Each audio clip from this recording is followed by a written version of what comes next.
Bienvenidos a mi canal, somos Santiago de León Audio, un grupo de artesanos dedicados al sonido de alta fidelidad, y este es el tercer video que dedicamos a la restauración del amplificador integrado Technics SU8080 del catálogo de 1976.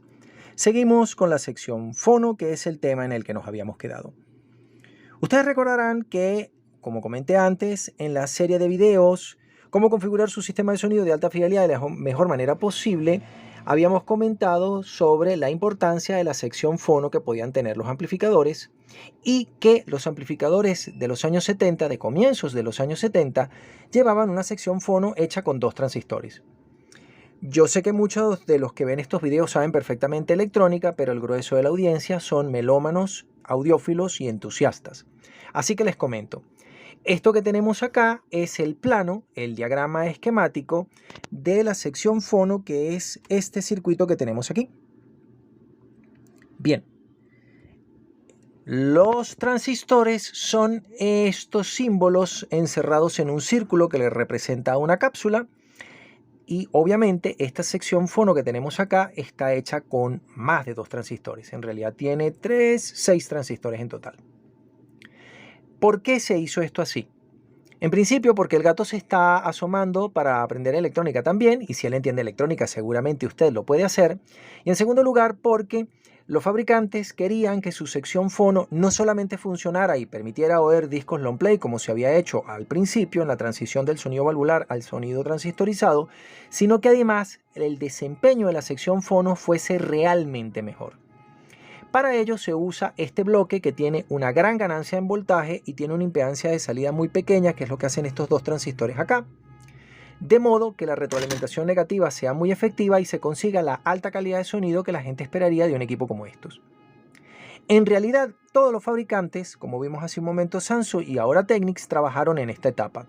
Si bien esta es una sección de amplificación más sencilla que la que trae el 517, el propósito y el diseño base es el mismo, aunque el sonido no será igual y el 517 sonará ligeramente mejor.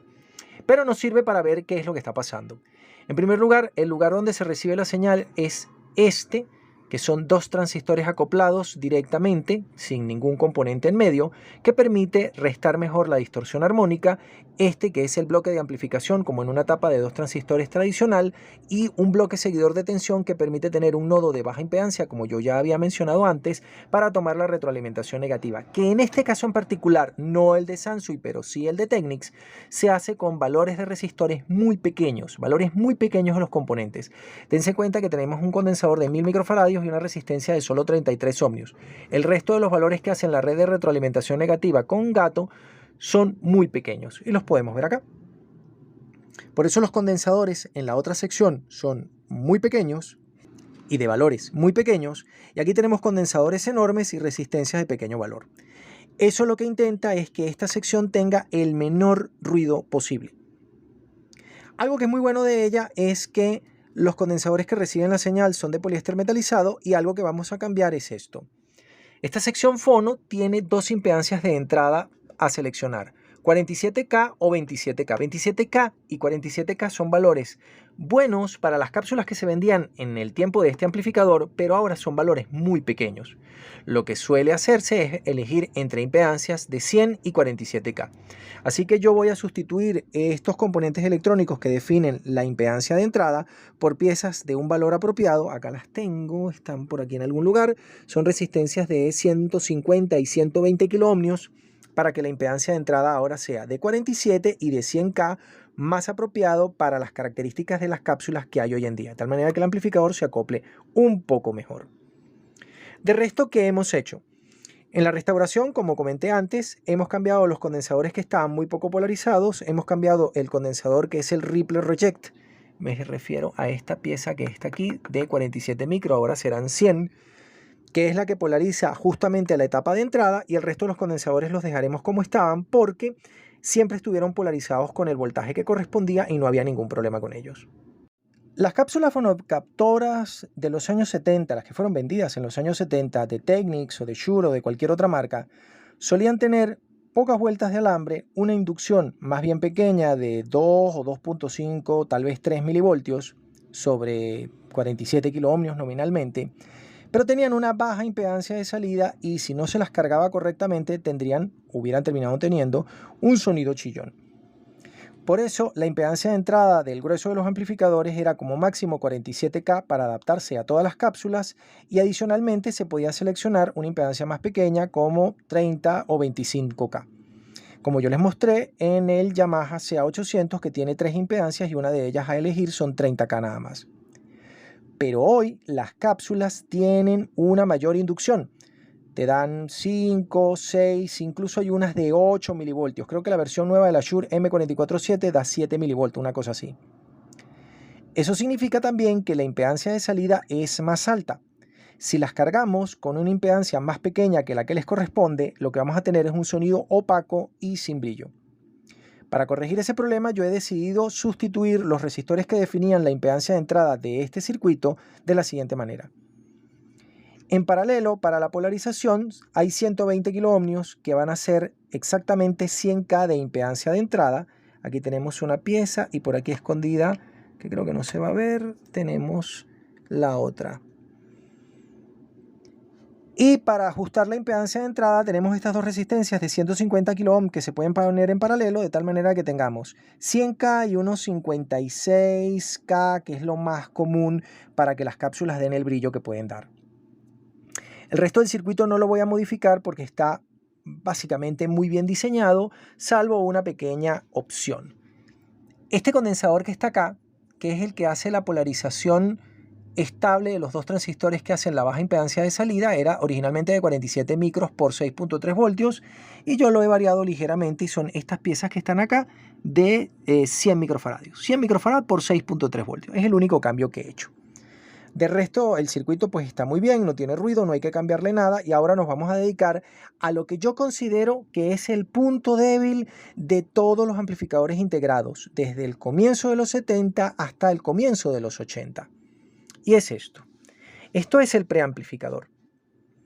El preamplificador es el circuito que se encarga de tomar los 150 milivoltios que le puede dar la sección fono o los 250, 300, 350 milivoltios que le puede dar un tuner, un deck de cassette, cualquier cosa de estas y convertirlo en el voltio que necesita la etapa controladora del módulo de potencia para poder entregar la potencia nominal del amplificador. La ganancia de este circuito es mucho menor que la ganancia de este circuito. Este circuito debe tener unos 35 a 45 decibeles de ganancia. Entonces se lo diseña muy bien para que tenga una distorsión muy pequeña. Por eso el esquemático es relativamente complejo, con bigotes de gato. Pero este bloque suele tener una ganancia muy modesta de entre 6 y 20 decibeles. Depende del diseño, del equipo, el modelo, del año, de muchas cosas. Y adicionalmente debe permitirnos controlar los bajos y los agudos. En el diseño de nuestro modestísimo conjunto Pre y Power 311, que tenía un pequeño preamplificador con una sección fono de 2 transistores y una etapa de preamplificación con control de tono, también hecha con una etapa de 2 transistores, el esquema básico era como este. Estos módulos que están acá no son amplificadores operacionales. Estos módulos que están acá se corresponden con estas cápsulas plásticas, una por canal, que creo que tienen 9 u 11 pines en línea. Esto que está aquí adentro son simplemente una etapa de 2 transistores metidos dentro de la misma cápsula. Como la ganancia es pequeña, el fabricante ha preferido un circuito más sencillo. Colgando de él, entre la salida y la entrada de retroalimentación negativa, está esto que es el conjunto de control de tonos. Esto modifica la ganancia de la etapa y simplemente son 2 potenciómetros, uno para los bajos y otro para los agudos, rodeados de unos capacitores que hacen las constantes de tiempo para definir las 2 frecuencias de corte que deben ser, no lo he calculado, unos 300 Hz para los bajos y 3 kHz para los agudos, que es lo más común. Acá podemos ver el conjunto de capacitores de poliéster metalizado que rodean, o de Mylar, me parece que esto es Mylar, que rodean a los 2 potenciómetros dobles. Entonces, si este es el de agudos, este serían los agudos del canal derecho, los agudos del canal izquierdo, los bajos del canal derecho, los bajos del canal izquierdo y los condensadores que hacen la constante de tiempo para poder fijar las frecuencias de corte. Este circuito es muy simple y de hecho no es el mejor circuito. El punto débil de casi todos los amplificadores integrados que yo he revisado, a excepción del AUD907, AU919 para nosotros acá en América Latina, es que la sección de preamplificación suele ser muy básica, suele ser muy sencilla y no tiene el mejor sonido. Cualquiera se podría dar cuenta de que no es lo mismo tener este circuito, que es complicado, que es grande, que es complejo, a tener este circuito que realmente lo que da es tristeza. Vamos a compararlo con el del 517 para que ustedes vean. Aquí tenemos nuevamente para comparar el interior del amplificador Sansui AU517. Si nos asomamos acá, vamos a poder apreciar, vamos a darle la vuelta a la toma, el preamplificador suelto. Como yo les comenté, en los preamplificadores utilizados por la propia casa Sansui en los años 70, la sección de preamplificación estaba formada por varios módulos en cascada, que eran el filtro subsónico, el filtro ultrasónico, el bloque ganador de tensión y el preamplificador control de tonos. Para simplificar el paso de la señal, al final de los años 70, que sería el nuevo sonido de los años 80, se prefirió utilizar un solo bloque ganador de voltaje que le diera vida al control de tonos bajos agudos. En este caso nos referimos a esta sección que está acá, que es una sola tarjeta. Tiene aquí la línea de entrada y tiene una doble línea de alimentación porque el voltaje positivo y negativo para el canal derecho está separado del voltaje positivo y negativo para el canal izquierdo, porque este equipo está diseñado de una forma casi doble monofónica. Aunque no está separado físicamente, sí está separado eléctricamente, que es igual de bueno. Aquí podemos ver que han utilizado un amplificador operacional hecho con transistores discretos. Aquí podemos ver los transistores sueltos. En este caso son 4 transistores para el canal derecho y 4 transistores para el canal izquierdo. Y aquí podemos ver la tarjeta que lleva los propios potenciómetros y las constantes de tiempo de la red de retroalimentación para tener las dos frecuencias de corte, que en este caso son 300 Hz y 3 kHz. Ahora sí estoy seguro porque este equipo sí lo he revisado antes. Ahí están los potenciómetros dobles y entonces la señal de entrada y salida se conecta con la tarjeta que hace la preamplificación. Ahí tenemos los conmutadores que son loudness, monofónico y el muting. Y tenemos acá el control de balance.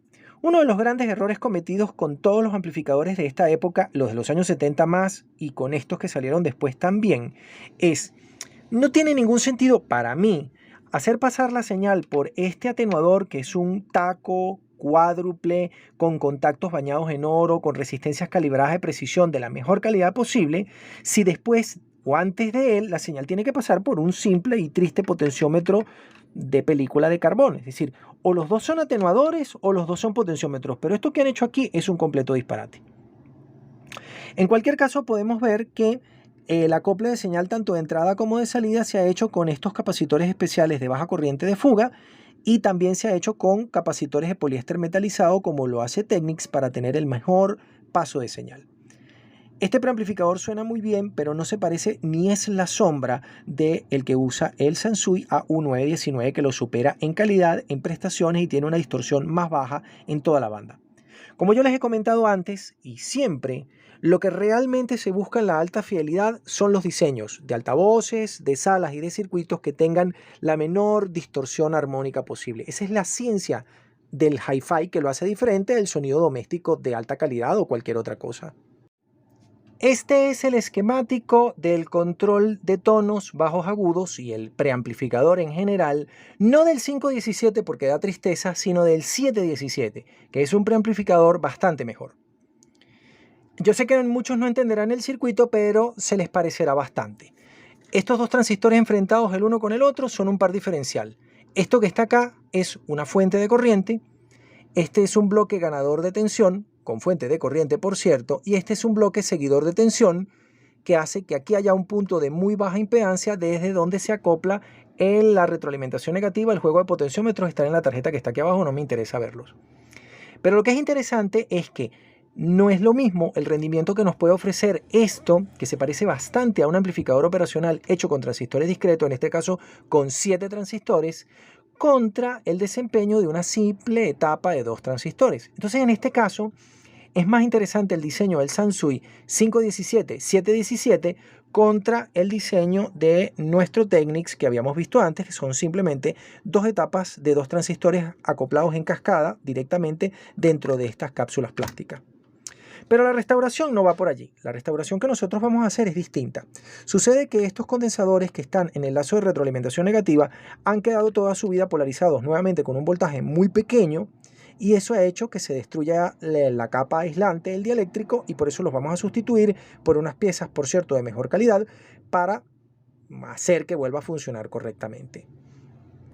Algunos de ustedes notarán que en el diseño del Sansui 517 que les he mostrado, se usan estos condensadores marrones de baja corriente de goteo y bajo ruido, mientras que en este equipo, en este Technics, en la tarjeta de potencia solamente vamos a conseguir dos, que son este par de niños que están aquí, que son unos condensadores de bajo corriente de goteo. De resto no hay condensadores especiales. Bueno, pues sí los hay, porque los condensadores especiales para paso de señal que ha elegido Technics utilizar, que es más caro pero también es mejor, son estos de poliéster metalizado. Esta es la entrada de la sección fono, esta es la salida de la sección fono, esta es la entrada del control de tono, aunque la salida del control de tono no la han hecho de la mejor manera posible, y por eso nosotros vamos a introducir en ese sitio en particular, si lo consigo y va en esta tarjeta, condensadores de tantalio que harán las veces de un mejor paso de señal. El diagrama de bloques básico de este amplificador integrado Technics SU8080 es muy parecido al diagrama de bloques del resto de los amplificadores integrados que le eran contemporáneos en su tiempo.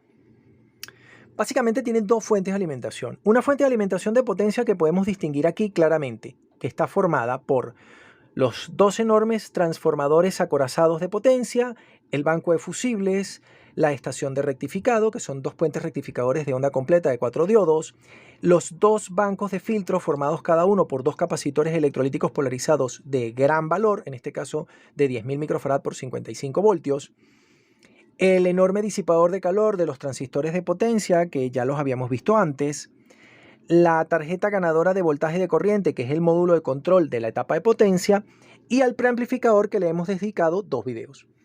En esta única tarjeta está básicamente todo el preamplificador.